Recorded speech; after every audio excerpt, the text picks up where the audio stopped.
Hola, un saludo a toda la gente que nos está viendo a través de El Diario ID, la plataforma virtual de la provincia del Choapa, en donde conocemos un poco las noticias que están ocurriendo en la provincia, pero también queremos contarle a todos ustedes lo que está sucediendo también en Salamanca y a Los Vilos. Hoy día nos encontramos y queremos dar las gracias en primer lugar a todo el equipo del Hospital de Salamanca por recibirnos también en su lugar para conocer lo que está pasando precisamente con el COVID-19. Y acá está con nosotros el doctor Iván Sepúlveda, subdirector del Hospital de Salamanca. Doctor, de verdad, un placer poder compartir con usted esta primera entrevista del Diario ID y que nos cuente un poco de lo que está pasando. Muchas gracias por la invitación. No, de nada.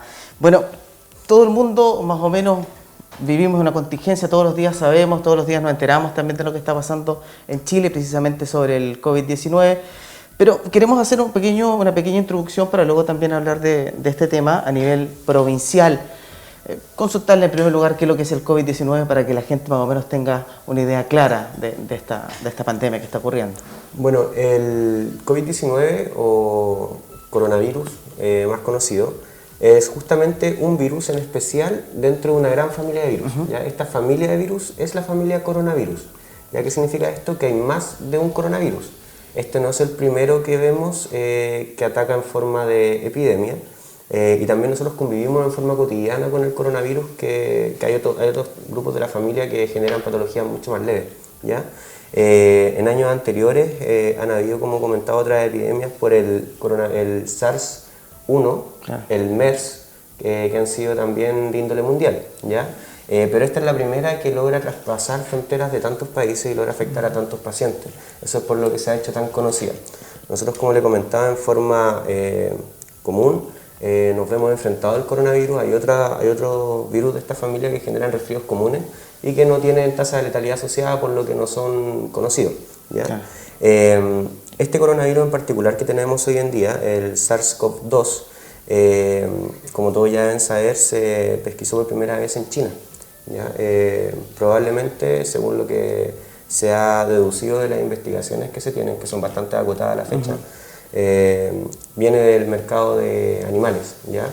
Por la convivencia de virus de distintas especies que termina generando este virus que logra traspasarse a los seres humanos y generar esta enfermedad que es el COVID-19. Perfecto.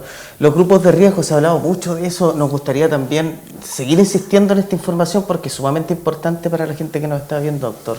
Bueno, los grupos de riesgo, tenemos dos tipos de grupos de riesgo. Uno son aquellos que son por características propias del paciente. Perfecto. Y otro que es por características sociales, ¿ya? Las características del paciente que lo convierten en un grupo de riesgo son pacientes mayores de 65 años, pacientes inmunocomprometidos, ya sea por alguna patología o algún tratamiento farmacológico que estén recibiendo, pacientes con enfermedades crónicas pulmonares como EPOC, fibrosis pulmonar, o pacientes asmáticos, o pacientes enfermos de patologías cardiovascular, diabetes, hipertensión, ¿ya?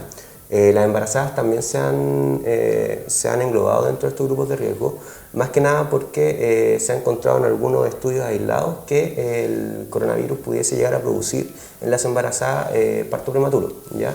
Pero la evidencia aún no es consistente en este grupo. No así como con los mayores de 65 años, inmunocomprometidos o pacientes cardiovasculares. Eso en cuanto a lo que es características del paciente. Pero por otro lado también tenemos un grupo de riesgo que también hay que ponerle mucho cuidado, que son los pacientes que tienen características sociales. Y estos pacientes son aquellos que viven en condiciones de hacinamiento, ya puede ser en albergues, en hogares de niños, o en CITE, o en tomas.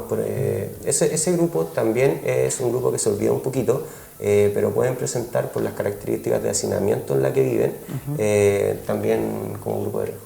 Sí, hay mitos, y hay también algunas consultas que nos gustaría hacerle, doctor, y tienen que ver precisamente qué pasa después de, por ejemplo, una persona haber adquirido este virus. Más adelante queda algún tipo de secuela, porque también hay otras personas que nuevamente han dado positivo, después negativo, entonces queremos derribar algunas cosas. Bueno, respecto a esa parte del que da positivo y después negativo, hay algunas características que nos permiten entender un poco cómo funciona un examen respecto a una patología, ¿ya? El examen de PCR, que es el que se realiza acá en Chile para hacer el diagnóstico y a nivel mundial también del coronavirus, tiene la característica de que tiene una buena especificidad y una mala sensibilidad. ¿Qué significa una buena especificidad y una mala sensibilidad? Si yo tengo un paciente que el examen me arroja que es positivo, ese paciente es positivo, independiente que yo después le haga un segundo examen y me dé negativo. ¿Ya? Entonces ahí nace un poquito este tema mediático que bien mencionan de los pacientes que dan positivo y después negativo. Yo puedo tener un examen que me dé negativo y ese paciente puede estar aún así positivo, ¿ya? El examen da positivo en aproximadamente el 60 al 70% de los casos en los que se realiza y es positivo. O sea, de cada 10 pacientes positivos, yo le realizo el examen y entre 6 a 7 me van a dar positivo, pero pueden haber 3 a 4 que me den negativo, ¿ya? Pero si el paciente me da positivo, yo me puedo quedar tranquilo con que ese paciente es positivo, independiente que después tenga 1, 2 o 3 exámenes negativos. No así, como por ejemplo, si yo tengo un paciente con una alta sospecha clínica de que sea un coronavirus, ya sea por cuadro clínico, por imagen de escáner, y tengo un examen por PCR que me da negativo, yo podría repetir el examen, segunda vez que me dé negativo, incluso una tercera vez, y recién ahí darme positivo, ¿ya? Entonces, una vez que un paciente da positivo, es positivo. Eso no se puede cambiar.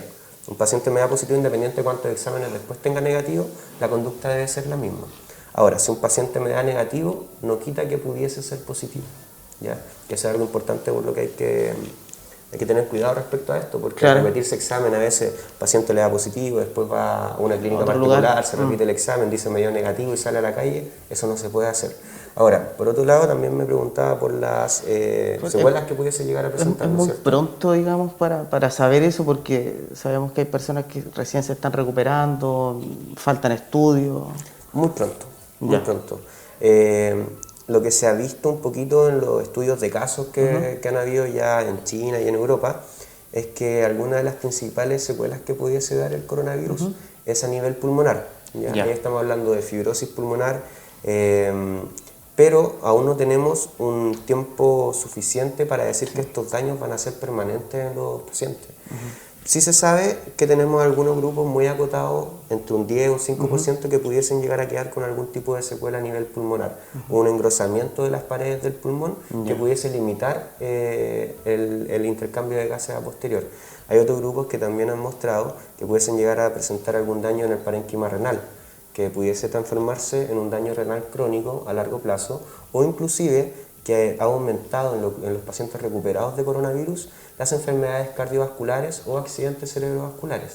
Pero aún la evidencia no es consistente y no hay estudios con un N suficiente de pacientes que pudiesen decir estas son las secuelas de. Pero pareciera, con la evidencia que tenemos, que es bastante acotada, que en esta índole podrían ir las secuelas pulmonares, cardiovasculares, renales, e inclusive hay algunos estudios que hablan de que puede haber algún tipo de lesión en el sistema nervioso central de los pacientes también. Perfecto. Pero aún no hay evidencia sólida al respecto. Bueno, más adelante seguramente ya lo vamos a tener más claro.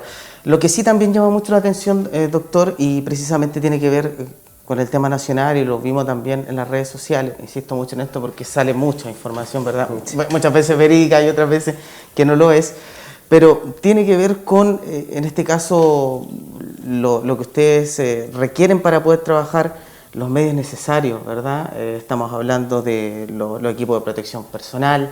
En nuestro país, la verdad que en otros países quizás que tienen una mejor situación económica, tienen los elementos necesarios. ¿Cómo lo han vivido ustedes también acá en el Hospital de Salamanca, en la provincia en general también? Bueno, a nivel de nuestro país y principalmente en nuestra provincia, en nuestra región, aún no tenemos un problema de abastecimiento de elementos de protección personal.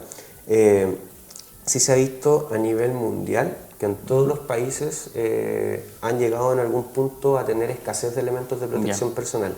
Es por eso que las preparaciones, entendiendo que venía este virus, desde un principio han sido a la distribución, al abastecimiento y también al correcto uso de los elementos de protección personal, porque también en primera instancia incita un poquito esto a tener un sobreuso de elementos de protección personal, ¿ya? A nivel regional todos los hospitales tienen un encargado de los elementos de protección personal, quien está avisando la entrega de los servicios y el uso que se les está dando, ¿ya? A nivel regional es que se ha centralizado la compra y distribución de los elementos de protección personal, y esto a la vez se centraliza a nivel central. O sea, un hospital tiene la necesidad de elementos de protección personal, eleva la solicitud al servicio de salud, y el servicio de salud la eleva hacia nivel central, y nivel central es el encargado de comprar, distribuir los elementos de protección personal. Hoy en día nosotros como hospital al menos tenemos elementos de protección personal, estamos abastecidos para este mes completo en caso de que llegase a pasar cualquier cosa, y las predicciones han sido un poquito en eso, en prepararnos en el tiempo y también en visar que no se haga un mal uso de los elementos de protección personal. Hoy en día no tenemos problema de stock, no tenemos problema de abastecimiento, y esperamos que esto se mantenga así en el tiempo también. Sí. Vamos a hablar un poco de lo que siempre estamos pendientes nosotros, que son las cifras, y todos los días en la mañana, pasados las 10 más o menos, ya tenemos una idea de lo que ocurre en nuestro país, en primer lugar, y después también en la región. Hoy día, por ejemplo, el gobierno regional entregó la cuenta con 212 casos, y la comuna de Salamanca tiene 9 contagios, pero si hacemos historia, esto fue el 19 de marzo, fue anunciado el primer caso. Y para allá va la pregunta también, doctor. ¿Cuántas de estas personas que están contagiadas ya se encuentran actualmente activos, otros recuperados?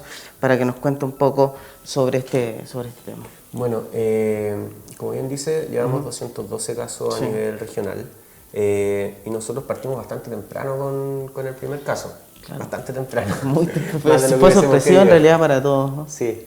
Pero bueno, hemos logrado mantener las cifras bajas a nivel comunal, y como partimos bastante temprano y tuvimos un brote bastante temprano, no asociado al primer caso, pero sí tuvimos un brote temprano también, estos pacientes ya la mayoría están de alta. Ya hoy en día tenemos 2 casos activos que le estamos haciendo seguimiento, pero la verdad es que no tenemos ningún caso complicado a nivel comunal. Y bueno, estamos testeando, y ese es el plan en el que estamos, en pesquisar todo lo que pudiese ser eventualmente un paciente con coronavirus para detener un brote.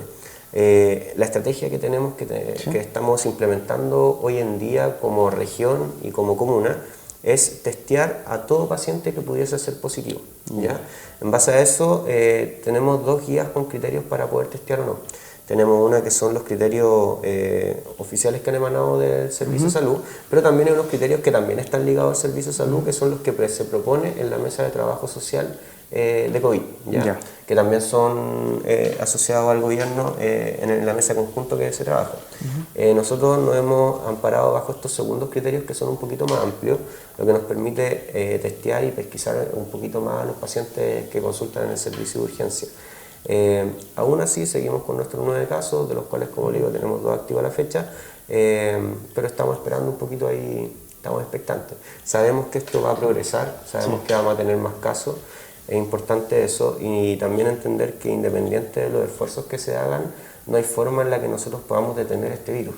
O sea, nosotros lo vamos a intentar, estamos haciendo todo el esfuerzo, pero un virus es algo que uno no logra detener, uno logra aplazar, logra un poquito aplanar la curva, si es que hace bien las cosas, y con eso uno le da un poquito de tiempo al sistema de salud para responder a la demanda que va generando el mismo virus. Pero no hay fórmula que termine en que nosotros no tengamos contagios del virus en la población. O sea, vamos a tener contagio, esto va a aumentar, vamos a tener más casos, y tenemos que prepararnos para eso. Exacto. Bueno, respecto, por ejemplo, a la cantidad de testeos en Salamanca, es una pregunta que también muchas personas se hacen. Ustedes acá en el Hospital de Salamanca hacen test rápido, PCR, ver también más o menos la cantidad, un aproximado, ¿no?, de cuánto realizan quizás diarios, para que nos cuente un poco cuánto se demora, el laboratorio que es enviado y todo lo demás. Perfecto. Vamos en una curva ascendente en lo que es la cantidad de testeo, en parte por estos nuevos criterios que le comentaba que estamos utilizando para testear, y también porque estamos adentrándonos en lo que es la campaña invierno, lo que también genera que tengamos más pacientes sintomáticos respiratorios en nuestro servicio de urgencia. Y el enfoque es a pesquisar en todo paciente sintomático respiratorio, ya que, como le comentaba, el coronavirus es pertenece a una familia de virus que puede generar toda gama de patologías respiratorias. Tenemos un 80% de los pacientes que solamente va a generar síntomas de manejo ambulatorio, un 20% que va a requerir un manejo hospitalario y un 5% recién que va a requerir camas críticas. Entonces hoy en día, resfrío que vemos en el servicio de urgencia pudiese ser eventualmente un paciente con coronavirus, y todo eso lo estamos testeando. Esto ha hecho que la cantidad de test que hemos estado haciendo por día ha ido aumentando. Hoy en día estamos haciendo en promedio entre 9 y 10 test por día. Días bajos estamos haciendo 6, 5 test. Y bueno, hay otros días que hacemos 15 test. Ese es como el promedio en el que nos estamos moviendo. Los exámenes se están enviando actualmente al Hospital de Ovalle. El Hospital de Ovalle abrió recientemente un laboratorio de biología molecular donde están procesando las muestras de PCR.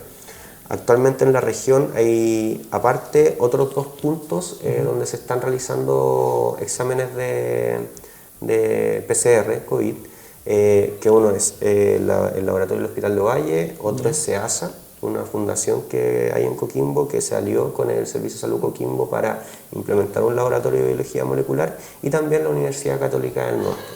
Y estamos a la espera también de que se abran otros laboratorios de biología molecular, entre esos uno en el Hospital de Illapel.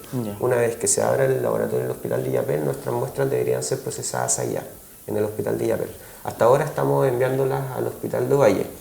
En respecto al tiempo que se están demorando las muestras en estar los resultados, actualmente están entre los 5 y los 6 días. ¿Ya? Hemos tenido, como le comentaba, un aumento exponencial en la cantidad de test que estamos realizando, y lo cual no solo ha sido en nuestro hospital, sino que ha sido también en todos los hospitales y centros de pesquisa que tenemos en la región.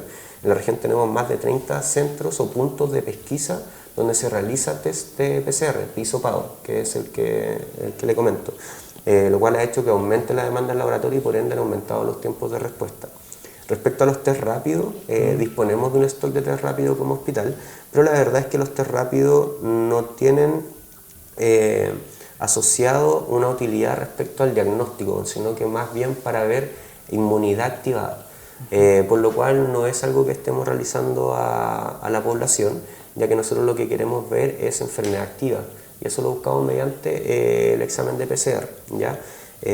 Así que ese es el examen que estamos haciendo a la población en este momento y el que se está realizando a nivel regional. No, súper bien.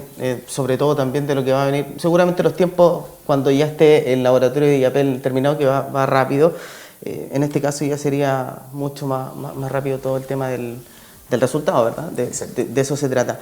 Muchas veces, y en general yo creo que la gente debe saberlo en sus casas, que la automedicación no es buena, pero sigo insistiendo en las redes sociales, y la verdad que a través de estas mismas, y sobre todo en el caso del coronavirus, han existido casos y también algunos mitos, entre comillas, y queremos también, usted como especialista, que nos cuente un poco sobre ese tema. Por ejemplo, precisamente el coronavirus, se hablaba de, por ejemplo, beber agua a altas temperaturas para poder eliminar el virus, ¿verdad? O en este caso también, por ejemplo, se promovía el uso de hacer alcohol gel casero, o incluso también de ocupar eucaliptus. ¿Qué tan verdad es esto? Para que nos cuente un poco sobre ese tema, doctor. En gran parte, estos mitos, cosas que uno ve en las redes sociales, pertenecen en base a los conocimientos que se logran en laboratorios, trabajando con el virus, respecto a cómo se comporta en el medio ambiente o en la superficie. Desde ahí nace este tema del agua a altas temperaturas, del alcohol gel, ya que son cosas que uno ve in vitro en una pipeta que efectivamente pudiesen desestabilizar el virus o pudiesen matar el virus o otras cosas.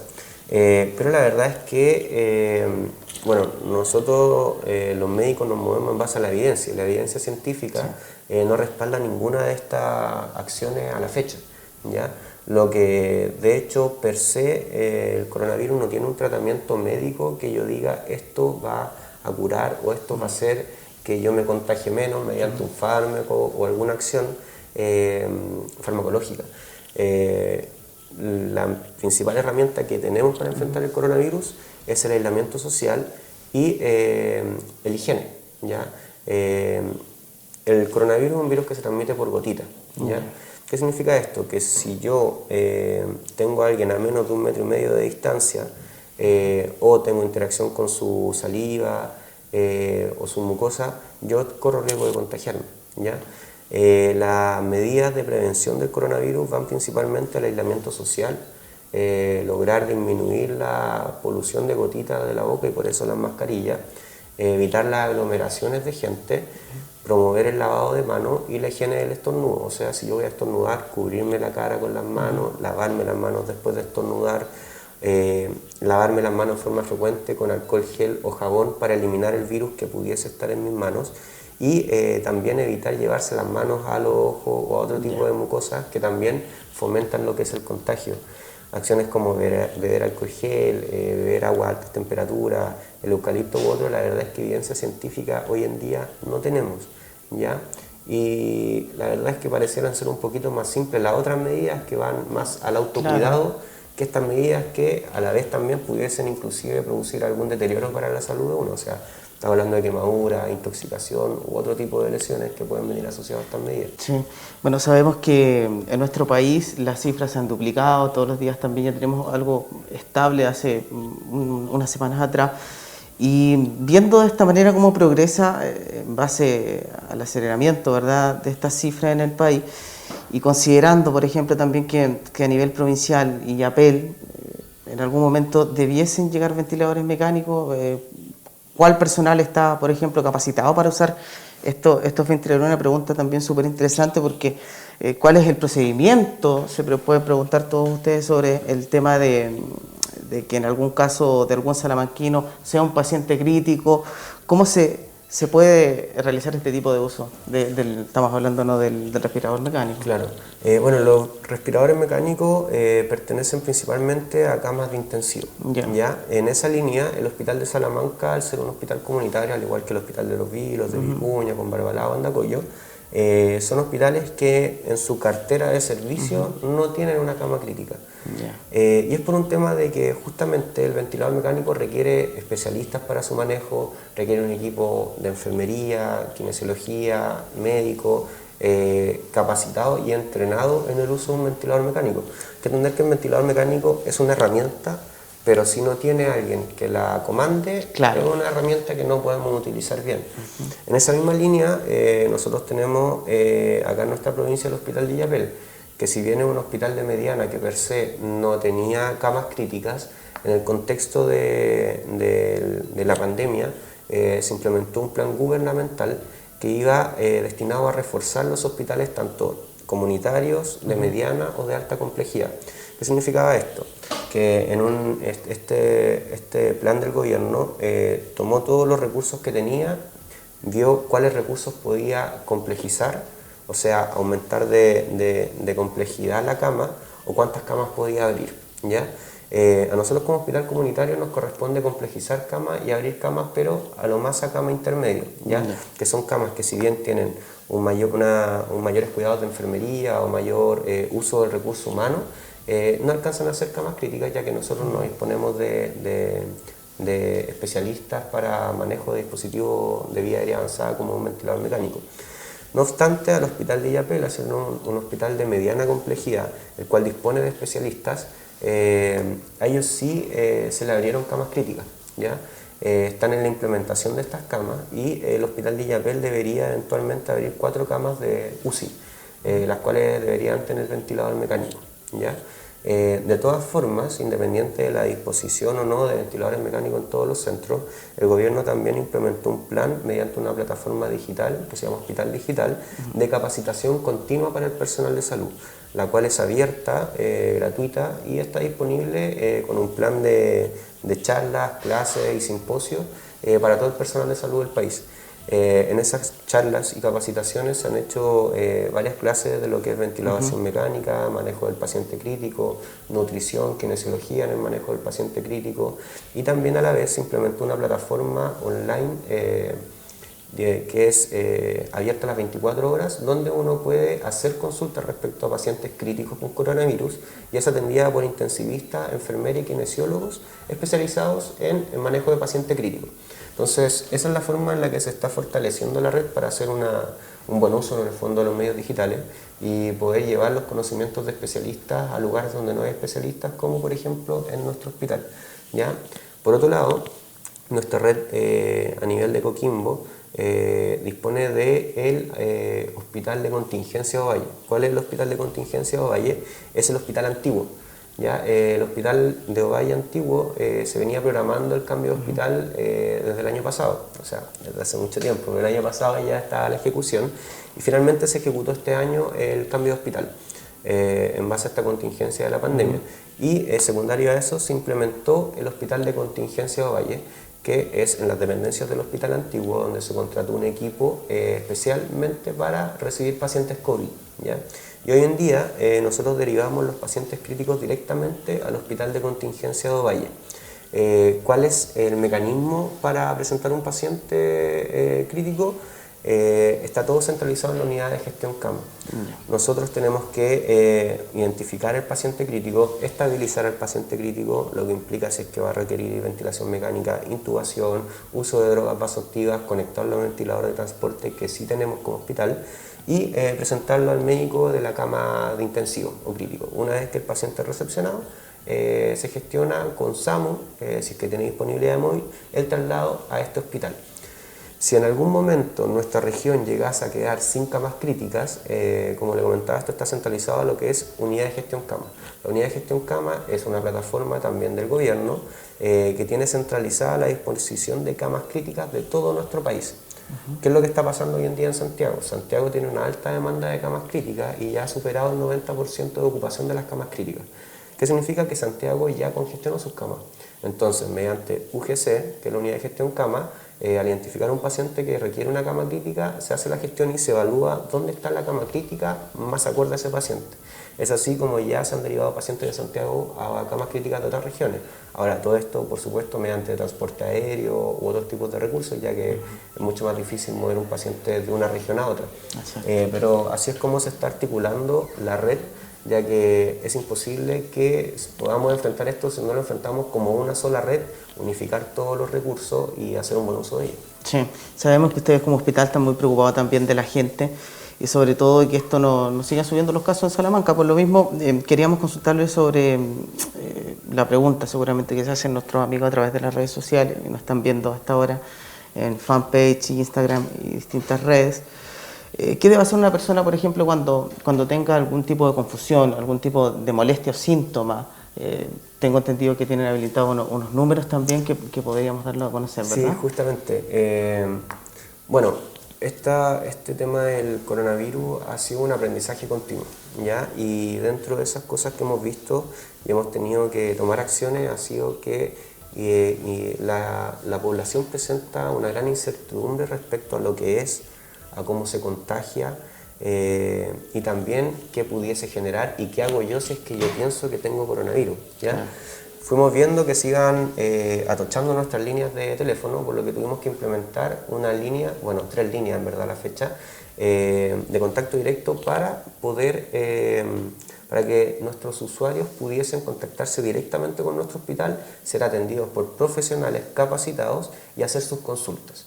Mediante eso nosotros esperamos poder acercarnos a la población, que la población tenga una persona confiable a quien le pueda consultar, pueda resolver sus dudas, pueda aclarar, por ejemplo, todas estas cosas del alcohol gel, lo del eucalipto y todo eso, y también saber qué hacer en caso de, porque otra cosa que también no queremos es que los pacientes estén saliendo a las calles. Entonces, si yo tengo un paciente con una duda y tiene que resolverla y ve que no puede resolverla en los medios sociales, no encuentra un interlocutor válido, va a terminar en el hospital.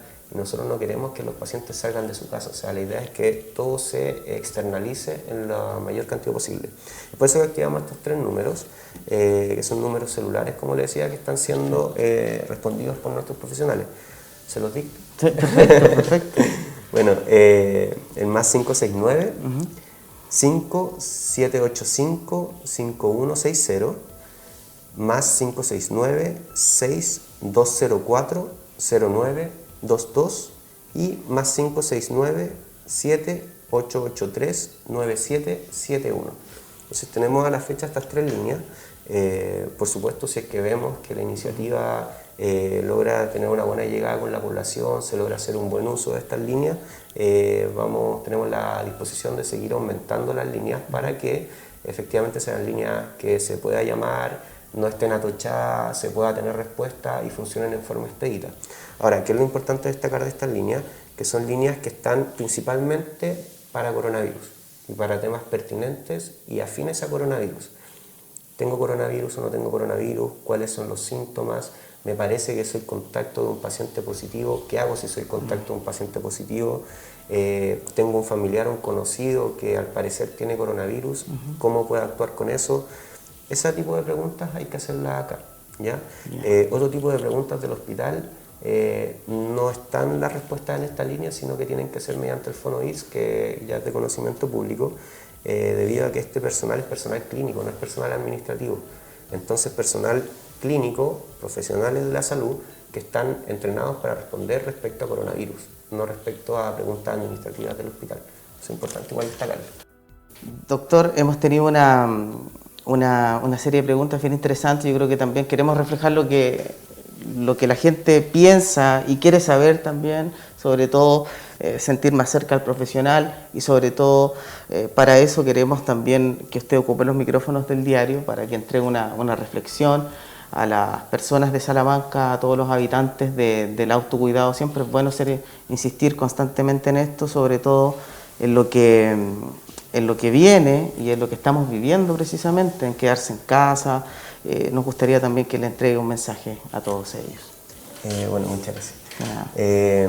Bueno, yo creo que lo principal y lo más importante que podemos decir como hospital es que tenemos que llamar al autocuidado, tenemos que llamar a quedarse en la casa, evitar salir y exponerse si es que no es necesario, y entender también que el cuidado es parte de todos nosotros. Si nosotros nos exponemos, también exponemos a nuestros seres queridos, exponemos a nuestros adultos mayores, a nuestras embarazadas, a nuestros enfermos crónicos.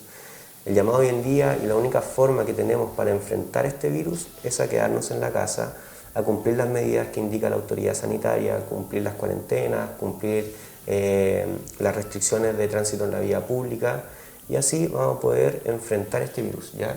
Los recursos que tenemos y a nivel mundial no alcanzan, eso es importante decirlo, y no es por un tema de estar bien preparado o no estar bien preparado, es porque una pandemia es así y solo queda en nuestras manos cuidarnos. El llamado entonces es a quedarse en la casa, hacer y respetar el aseo de manos, la higiene del estornudo y cuidarnos entre todos. Eso yo creo que es lo más importante. Y si tienen dudas, acérquense al hospital, ocupen nuestras líneas de comunicación, ya sea la página de Facebook, ya sea nuestros números de contacto, números de teléfono. Nosotros estamos dispuestos a ayudarlos a resolver todas las dudas que tengan y a cuidarnos todos juntos. Perfecto, queremos darle las gracias, doctor, y ojalá también tengamos una comunicación fluida conforme pase esto. Yo sé que están muy ocupados con lo que está sucediendo en nuestro país, pero estamos nosotros dispuestos, lo mismo lo dijimos el otro día también en un envío que hicimos acá, prestos siempre y dispuestos para que ustedes puedan ocupar la plataforma del diario y poder informar a las personas que nos ven en toda la provincia del Chorro. Muchas gracias, doctor.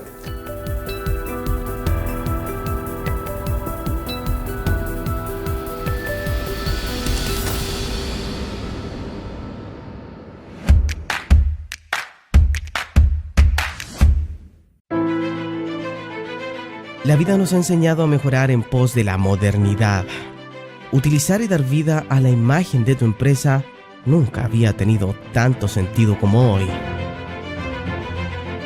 Es momento de actualizarte y llegar a más clientes.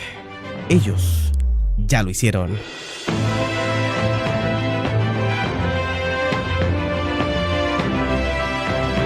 Ahora tú tienes la última palabra. Audio Render, edición de sonido, video y streaming.